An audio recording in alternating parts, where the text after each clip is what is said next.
Hello, welcome everybody. This is, I think, my very first Facebook Live. Oh, I can click at any time to view it on YouTube. Cool, this is very, very cool. So what I wanted to do today was, first of all, just sort of get the hang of the technology and the platform. And second, I wanted to just have a chat while I cook. So this is not a cooking demo. I'm not going to be describing the recipe or giving you amounts or anything. Um, but feel free. I have comments up here. It should work. In fact, if you're on there now, if you could just sort of type in "hello" on the YouTube comments, then I can see if it actually shows up here. That would be cool. I'd love to make this a dialogue. I'd love to have you sitting in my kitchen with me. We can have a chat. Certainly been an interesting year, 4 years, 24 hours, um, and so that's kind of what I'm thinking of today. Just, we're hanging out and I'm just cooking some food because I'm in the kitchen. And I like to film in the kitchen because that makes us clean up the kitchen a little bit. It's, it's not sparkling, but it's not, doesn't have our usual, knives and mugs and dishes and towels and stuff like that. So it's kind of nice to have all this space. Um, oh, hey, Aragon Goner. Good to see you here. Um, I also have a second camera, which I'm gonna use when I go to the stove. So when I'm actually cooking, you don't have to stare at my butt. That's that picture right there. So let's come back here for now. Man, I'm so good at this technology. So, Aragon Goner, if you got any questions, anything you want to talk about, I know this is a little one way since you get to type and I get to talk, but anything on your mind, I'm happy to engage. So while we get started with that, I'm just gonna start with the onion. You can see I got two half onions here. I have no idea like, why. In fact, I was gonna start another onion, and these are just like giant. This is like less than half of the size of the onion. To peel this off. It's really big, so it was kind of too big to for the last thing. So I put the other half in the fridge, and then it got lost behind some stuff, and so then I did it again. Um, so the reason is we do the onions and garlic first because apparently cutting the stuff releases, I don't know, allicin or some other chemicals that are, that make it healthy when it's raw, but when you cook it, those compounds get destroyed by the heat unless you chop it up and you give it like 10-15 minutes before cooking.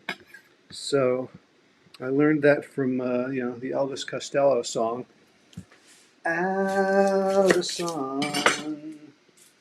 I think it might be spelled differently though. So doing a good job here on these onions.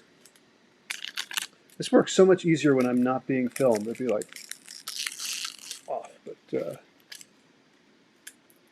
some nerves here. And again, this is kind of an old onion, so I'm going to take off the top of the peel and just do that. So what do I want to talk about today? I'm a little torn.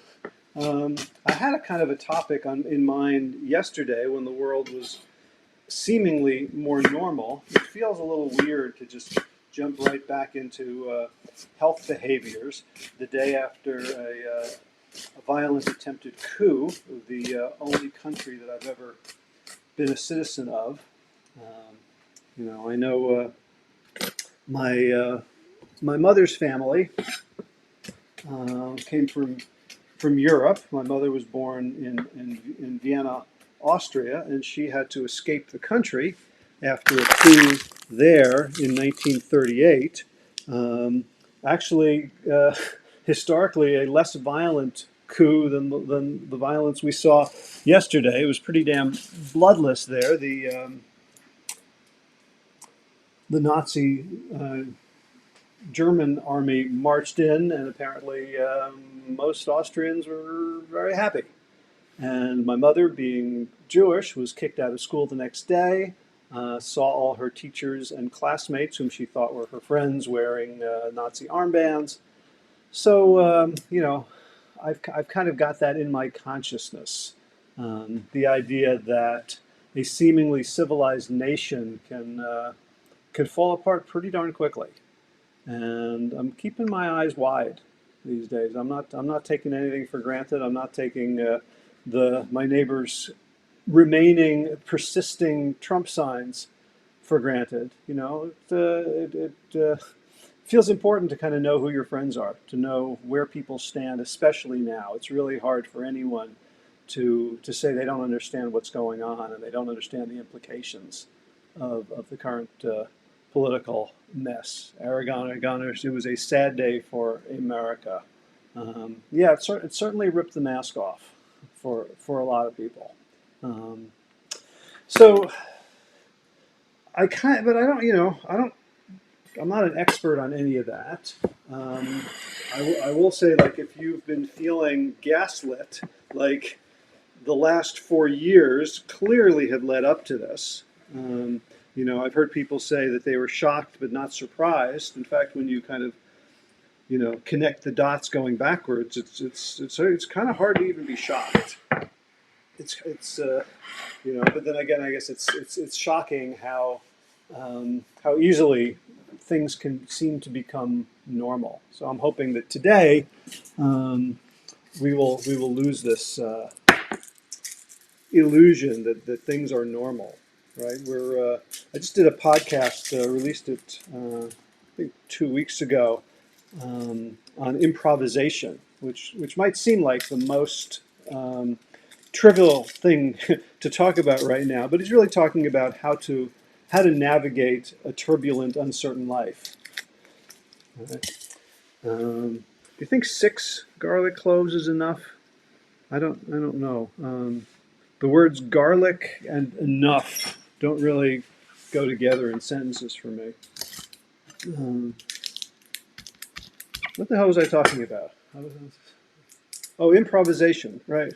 Um, that it's about a world, making your way in a world where you don't know what's going to happen, and where, in fact, shocking, unexpected things can happen.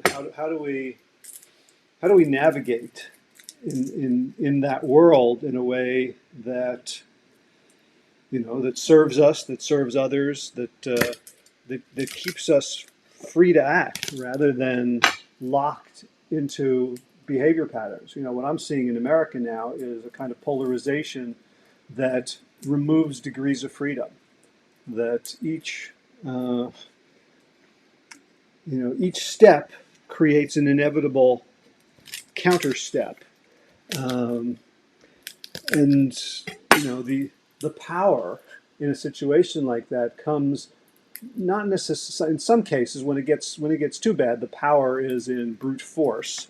And one of the things that I've always um, heard from people on my side of the political spectrum, the sort of peace-loving, pluralistic, progressive side, is like, we better find another way because they've got the force, right? The military-industrial complex, the militias, and the willingness to use it, much more willing than I am to use force. So our power comes not from having more weapons and violence. Our power comes from the ability to be more flexible, to do the unexpected, to see greater possibilities in whatever situation. So I think kind of, and I've been thinking about this a lot. I'm working on a book on coaching with my friend and coaching teacher, Peter Bregman. Sorry for the lack of eye contact, but the aim is to not end up with fingertips in the tofu scramble. So as I said, working on this book on coaching, on how to help people change for the better. And working and currently procrastinating the chapter that we're calling Opportunity. And this chapter has gone through a lot of iterations and a lot of different names. It started out as Understand, For a while there, it was reframe. Now it's opportunity. I'm not sure if it's going to stay as opportunity, but right now that's how I'm thinking of it. So what time is it now? It is, I don't know. I didn't reset the clock on the radio, and all my devices are doing other things. But so we're gonna let this sit for about 10 minutes now, and just start chopping up everything else. So start with a little pepper. And the chapter on opportunity, what we realized is that when you're coaching someone, they come in usually with a problem, and our typical response is to try to help them solve their problem. And so we'll brainstorm. Have you tried this? What foods are you eating? What are some other exercises you could do? And basically, we are simply responding to the existing problem. And that adds very little value, usually, because people are smart and they've already tried things. If they care enough, if it's bothering them, if they talk about it with you, they know they've got a problem and they're already trying to figure out how to solve it. And so you're like, well, let's look at this together. It doesn't add a ton of value. What adds value is to figure out a better problem to solve, or where is the opportunity that's already embedded in this problem. So to give you a couple of examples from my world, someone who has terrible cravings for sweets.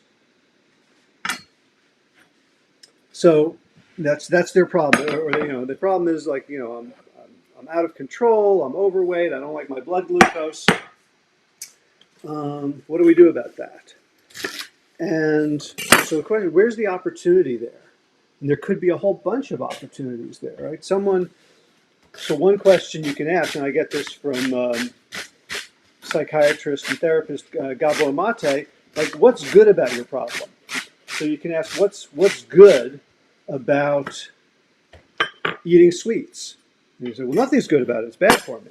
Yeah, but you do it. So what's good about it? Well, it makes me feel happy. It makes me feel at peace. It makes me, I'm less stressed. If I feel agitated and I have a cookie, it calms me down. So great. Well, being less stressed, being peaceful, not being agitated, those are all good things. So now we can look at, the opportunity here might be, let's figure out how to get you those things in a more organic, healthy way. How to get you to feel peaceful. Maybe it's meditation. Maybe it's reorienting your thinking, a kind of a cognitive approach. Maybe it's a physical approach to reset the nervous system after a trauma. Right. So the thing about I'm eating sugar, I'm eating cookies, pales in comparison to I can heal trauma, or I can. I can find joy and meaning in my life. Like that's a worthy goal. That's worth, doing something about, right? Let's do the carrots next. So that's one example. So another example from my world might be, I'm supposed to get up every morning and exercise, and I hate getting up, especially in the cold, and I still want to get my steps in, but I just, I hate getting up. And then by the time I do get up, I don't have time because I got to go to work. So the problem is I don't like getting up in the morning. And we could immediately, try to solve that problem. Well, do you want to go to bed earlier, or you want to set the alarm clock on the other side of the room? And those all might work. But what's the opportunity there? There's an opportunity in that this person wants to be a person of character and integrity, who keeps their word, and they're disappointed in themselves. Like, yeah, I wish I would get up, but I keep sleeping in. I want to be a different person.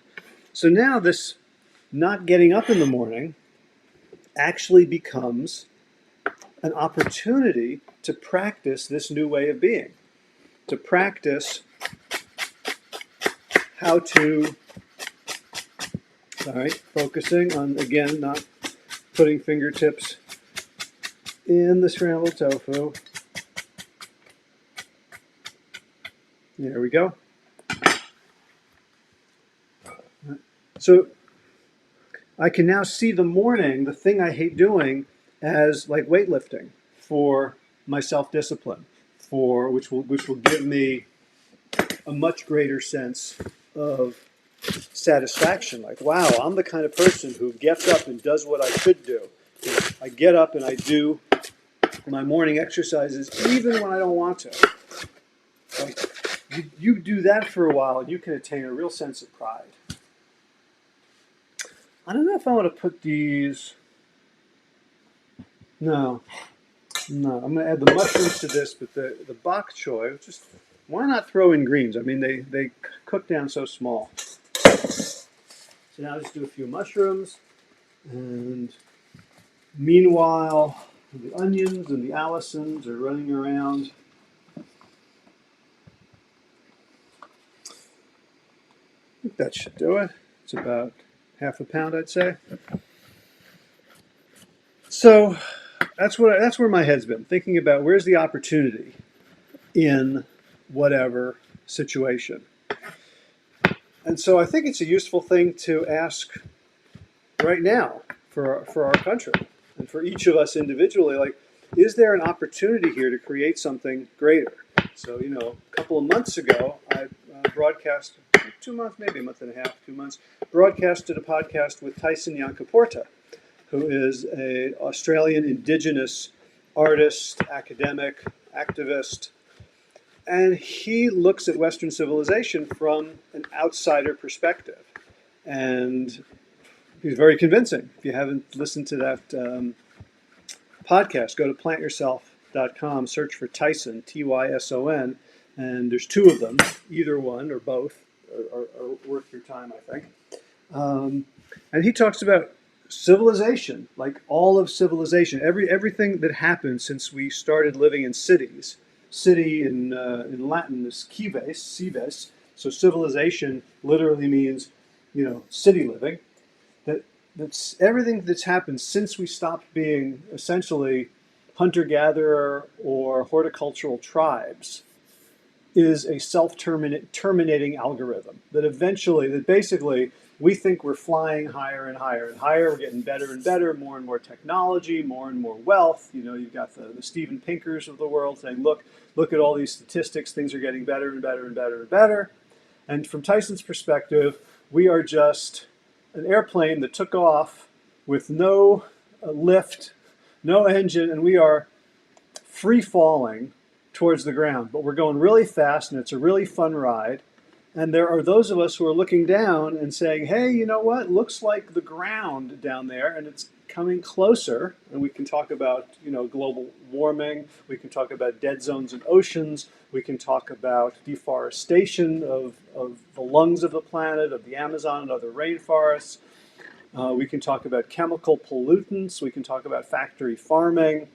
We can talk about the incredible hubris of the GMO experiment, having no idea where it could take us.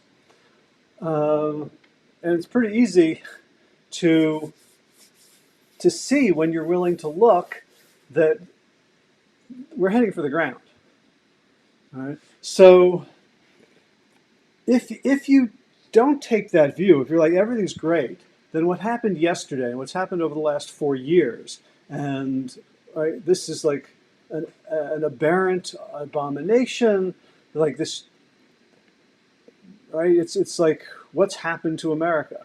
If you look at it from the perspective of things, we are a self-terminating algorithm unless we turn things around, unless we learn how to become indigenous, unless we learn how to have a relationship with the earth that is not only respectful, but treating the earth as alive, treating trees and ecosystems and rivers as sentient, right? As feeling like we are connected. We have a mother, right? Western civilization is motherless. We are separate from the earth, and that's why we get to rape and pillage it.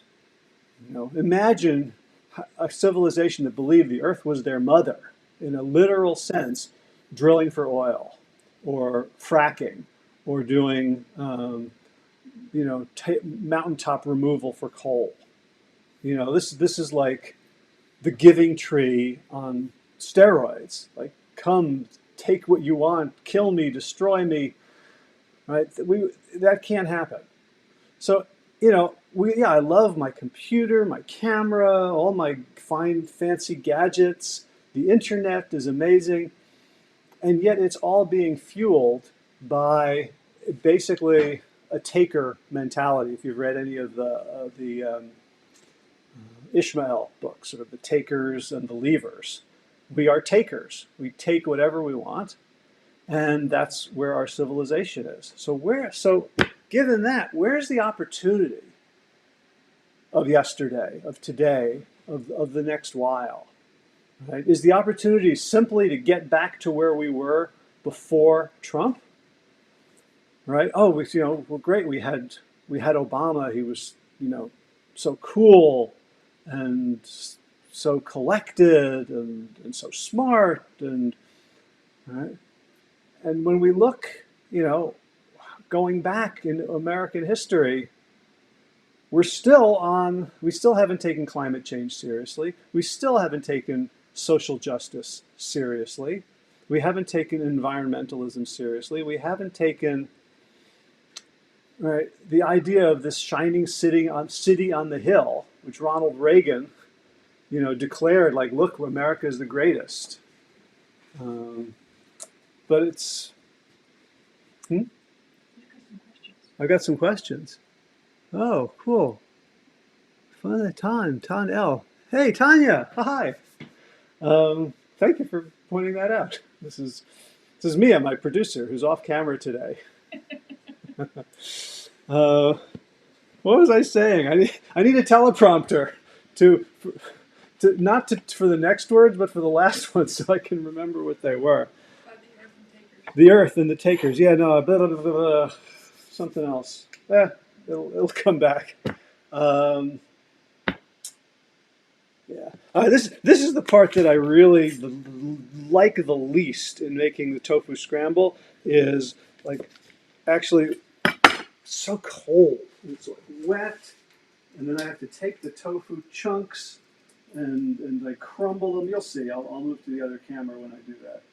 It's just like ugh. I think I have a little Raynaud's syndrome or something like that because my hands get really, really cold. I'd be out running and I could go shirtless and shorts and barefoot or sandals, but if it's like under 50 degrees, my fingers don't work.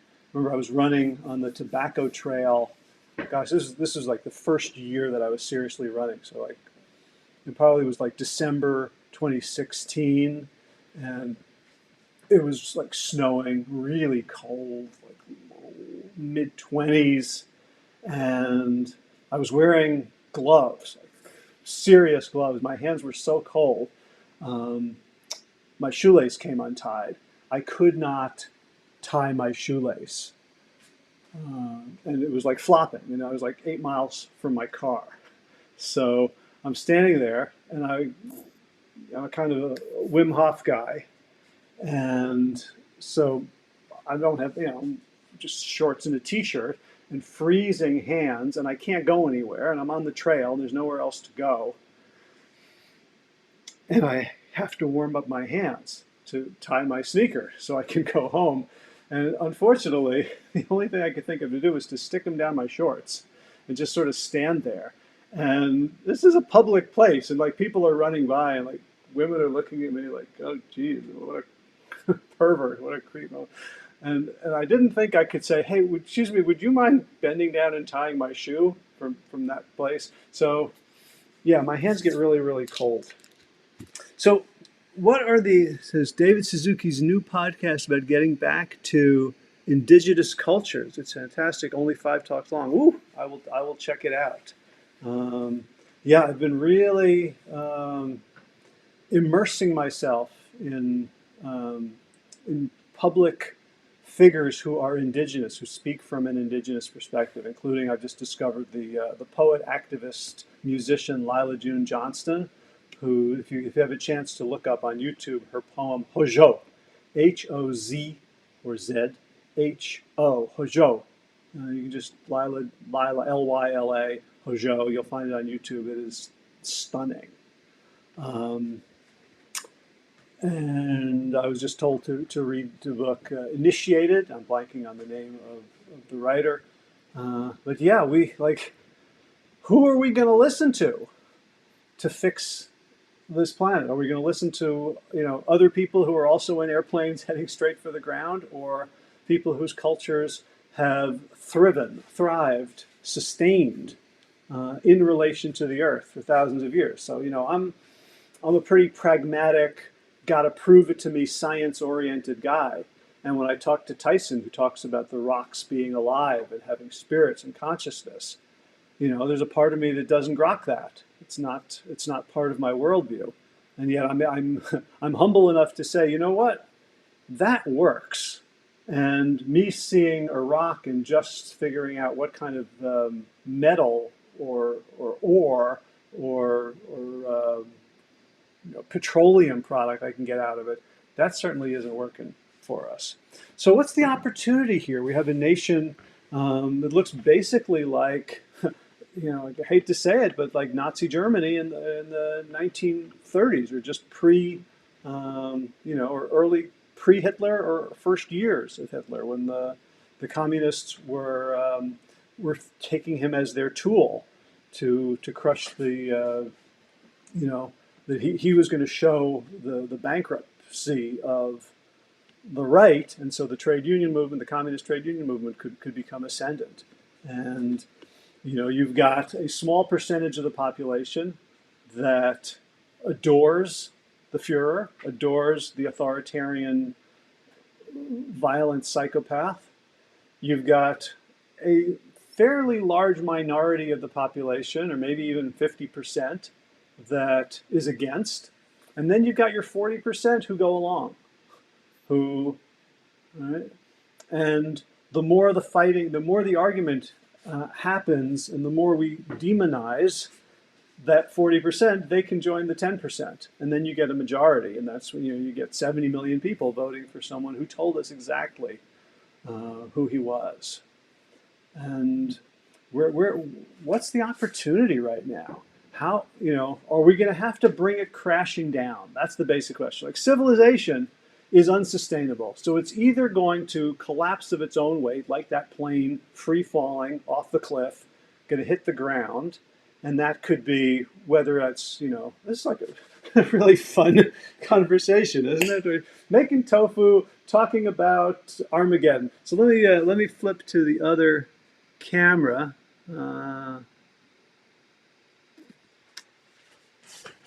I added both. We don't need both right now. Okay, am I there? Yes, there I am. So let's turn up the heat, and in a couple of seconds I will add the onions and the garlic. Get the other stuff. So anyway, I know this may sound like a real downer, like. That's good.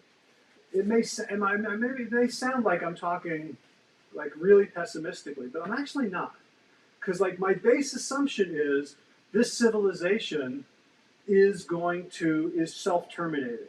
It will not make it. Just technologically, we have this sort of techno fantasy that somehow technology is going to save us. Well, we got global warming. Someone's going to come up with a tube that's going to suck carbon out of the air.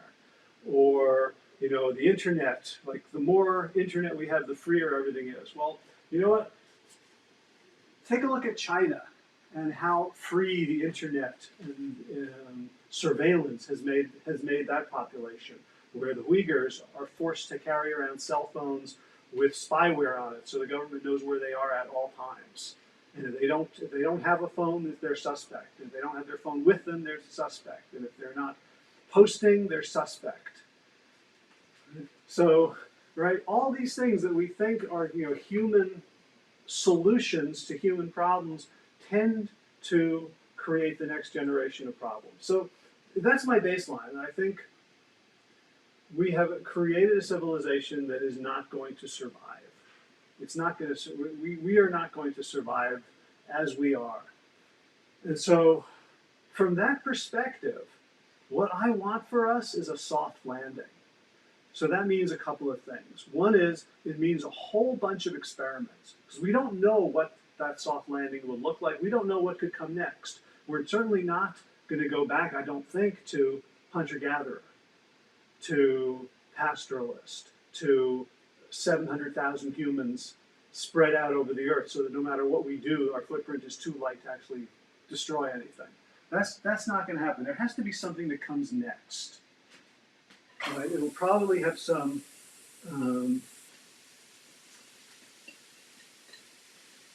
technology aspects to it, but it'll also be in relation to the earth. It'll be a much more, integrated, respectful thing. It has to honor all humans and not just privileged white males.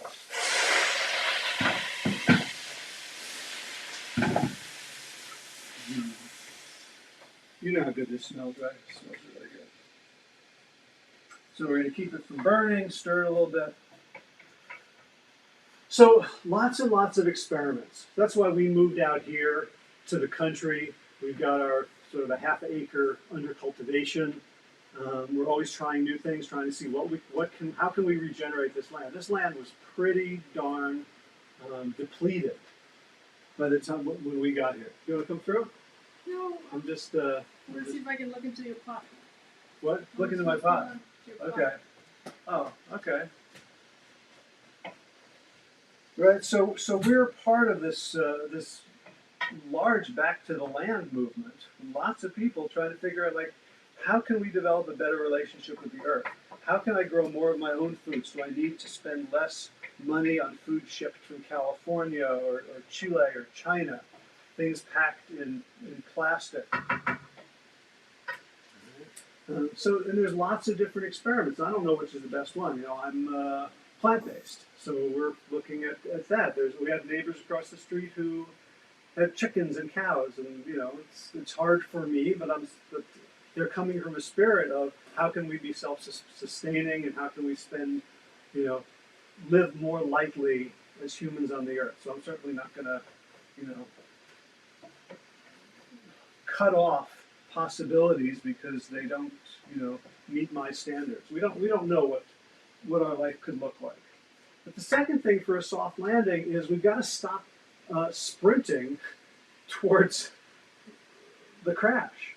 We've got to try to slow down. We've got to put some parachutes on. And so maybe there's some way in which the instability that's happening in our government right now could possibly create space for a different kind of conversation.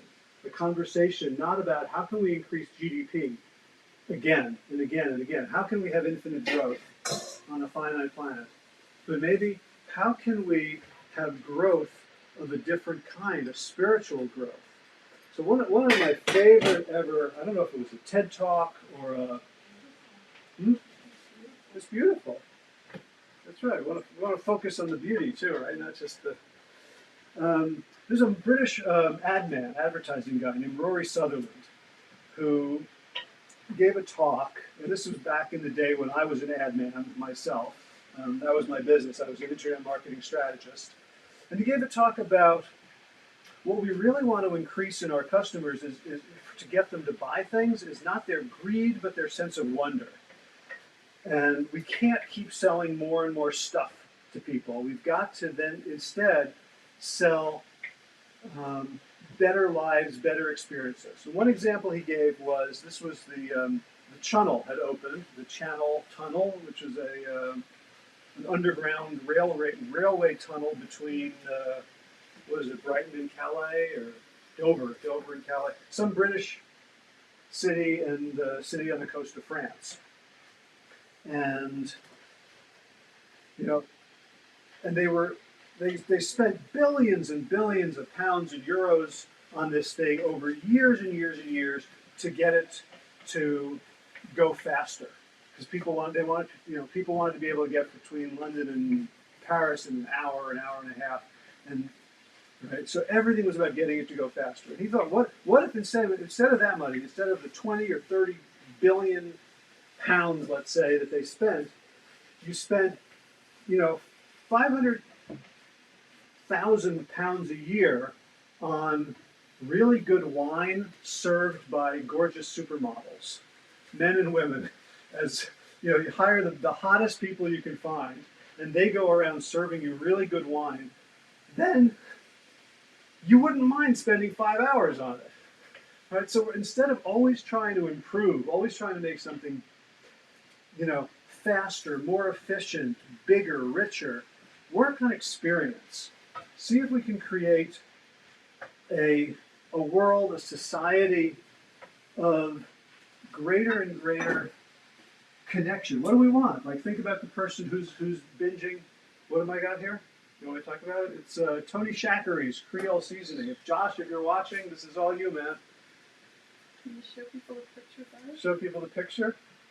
All right. I said I wasn't going to make this a cooking video. Are there any more questions or comments up there? Looks like it. Looks like it. Oh, Tanya still wants to see a garden tour. You'll see lots of dead sticks and piles of mulch, but we'll do one soon enough. What else I want to put here? So I want some smoked paprika. This is just the best spice. Kind of, our daughter really introduced this to me as a culinary sensation. Smell that? Yeah, the garden is right now fast asleep. So if you're not being seen, the mic's over there. So if you talk that way, they'll hear you better. Well, you can just talk about the fact that our garden is dormant right now because it's winter. Right. The garden is a doormat right now. Dormant. What do we got? So last thing is the tofu. So I had all this stuff. Another thing I've been using lately is this turkey rub. I don't have any turkeys to rub. I'm sure they would love it. Okay, so this is a simply organic turkey rub. Now I'm just going to cook. Turn this off for a second because it's like over. Yeah, that's better. It's like you can't really see it because it's too bright. Okay. Yeah, so I'm just cooking this down. I mean, so basically, like talking about this dish, this is a typical breakfast. I'll have this 1 or 2 mornings a week, and like this is, I don't know, 100 calories. It's a lot of food. So when you look at then the tofu, oops, there's a little liquid in here.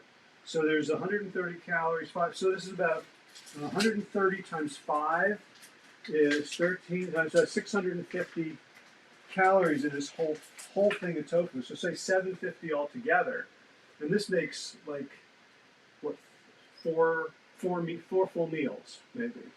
So if you're looking to, this is the part. Oh, it's so cold, even though it's been out of the fridge for a while.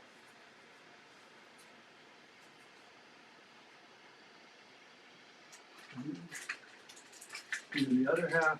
So if you're looking for a really filling breakfast that is calorically very diluted, and I don't know, can you see? No, I can't see my patch. There we go. So this is not a paid advertisement. I'm doing continuous glucose monitoring for a month.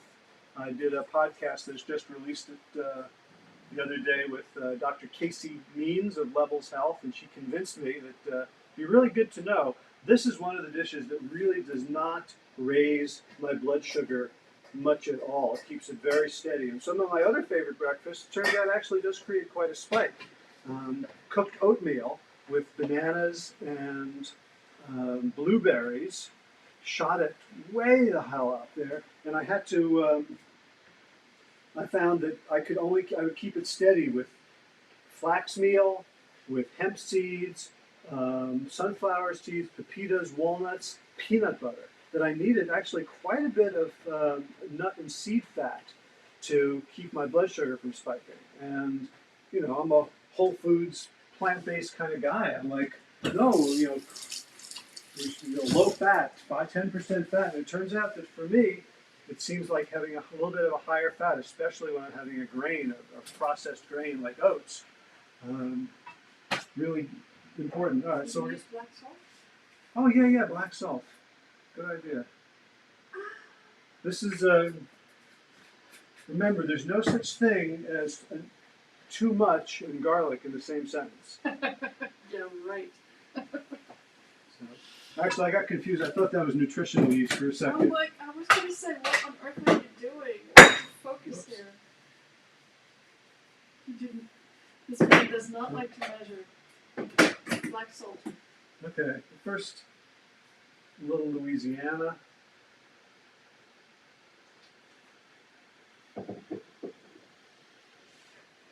Okay. Once you add the nutritional yeast, it starts to stick at the bottom, so we're almost done. So in order to make scrambled tofu, black salt is your secret ingredient. Yeah, black salt smells like Sulfur. so like rotten eggs. So, or not rotten egg. Now, the last thing that I do before, like I put black salt in the last because I don't want to have too much salt. There's already salt in Tony Chachery. So when you add salt, add it at the very end, so it's kind of coating the top of the food. That way you don't need so much. The turmeric, I suppose it adds flavor, but it adds the yellow color that will make it look like an actual scramble. You don't need that much. Well, that was maybe half a teaspoon right here. I could add a little more, but I think it's just fine. It's just it's starting to dye the tofu.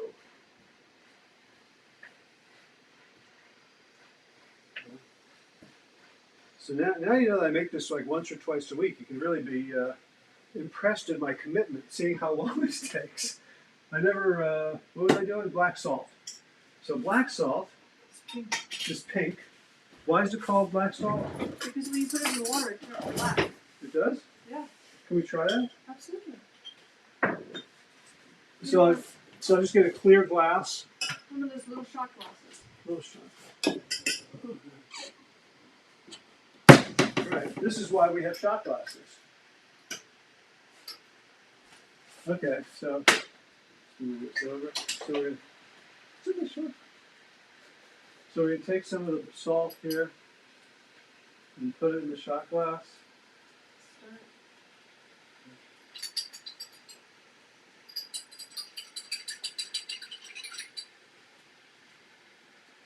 What do you think? They can't see it. It did turn black the other day. I don't know why it's not. Are you sure this is not Himalayan sea salt? It says black salt on it, but it's my handwriting, so I have no idea. Okay. Well, You think the other thing could be the black salt?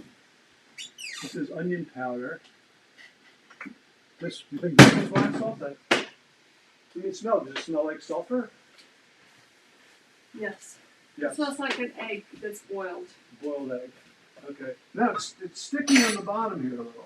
This will not stand. So we'll just add enough. It'll go away quick enough. And then I want to, when it sticks on the bottom, that can be like really yummy. It's sort of caramelized with the onions.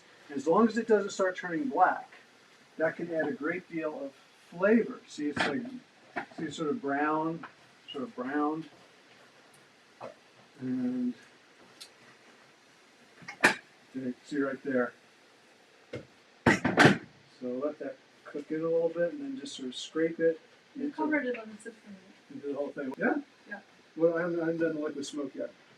Oh. So let me cook this down.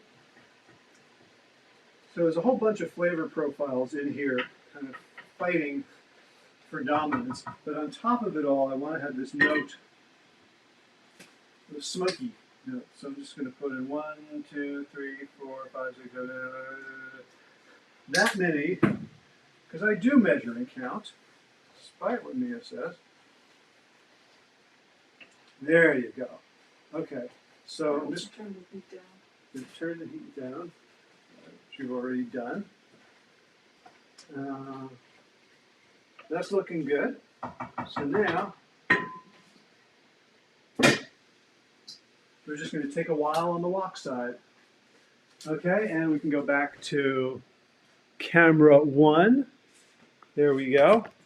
And Aragon Goner's a steel cut oat person. I'd love to know the difference in terms of glucose spike. Funny you should say that, because I was going to cook steel oats for breakfast yesterday, and I was like, no, I don't have enough time. I got to get to work. But it's definitely like what I'm seeing this month is just basically a whole bunch of experiments for blood glucose. Um, so I'll try that. I'll let you know. Maybe I'll make a video about that. Anyway, so do we want to? This has been a really long.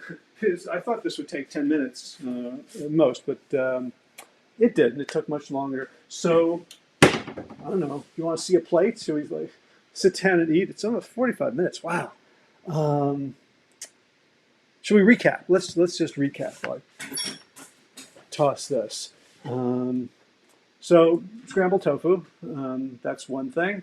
Looking for opportunities in problems, I think, is kind of the bridge between talking about the political situation right now and our own lives.